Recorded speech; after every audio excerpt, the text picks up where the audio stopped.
In a huge coincidence, Prime Minister Robert Fico of Slovakia was a huge critic of the global pandemic treaty, and now he has been shot. Here's Robert Fico just a few months earlier. Ak mal niekto iný názor na očkovanie proti covidu, bol nebezpečný pre spoločnosť.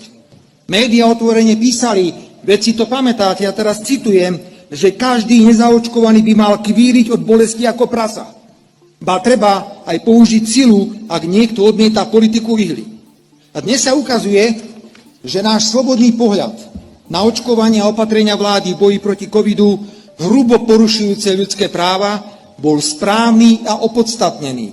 Jedna štúdia za druhou potvrdzujú škandalózne dôsledky masívneho očkovania nepreskúšanými experimentálnymi vakcínami. Áno, potvrdzujem, ako predseda strany a potvrdzujem to aj ako predseda vlády, že podporím úsilie niektorých politikov novej vládnej koalície politicky zhodnotiť, čo to tu vláda v rokoch 2020 až 2021 vystrájala a pozrieť sa aj na finančnú stránku plošných, často úplne nezmyselných nákupov zdravotníckych pomôcok a vakcín.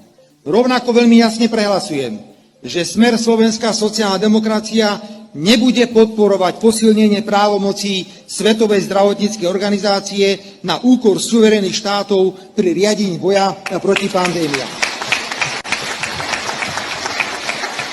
Poviem to, že takýto nezmysel mohli vymyslieť len nenažraté farmaceutické firmy, ktoré začali vnímať odpor niektorých vlád proti povinnej vakcinácii.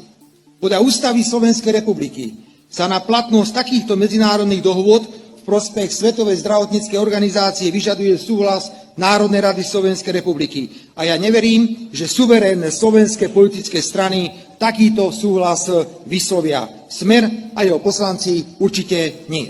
Ak otvorene poviete, že treba radšej roky rokovať o miery, ako roky nechať Slovanov navzájom sa zabíjať s jediným cieľom oslavovať Rusko,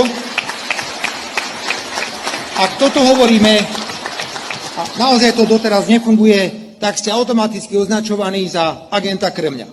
Ak otvorene poviete, že veľká časť finančnej a vojenskej pomoci končí v rozsiahlej korupcii na Ukrajine, možno najväčšej korupcii na svete, tak vás označia za politicky nekorektného, aj keď máte pravdu a vaši oponenti vedia, že hovoríte absolútnu pravdu. Pozastavenie členstva Smeru v strane európskych socialistov je len trestom za našu suverenitu a odvahu stáť si za vlastným názorom.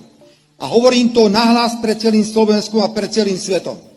Smer nie je plechový kohút na streche, ktorý sa otáča ako fúka vietor a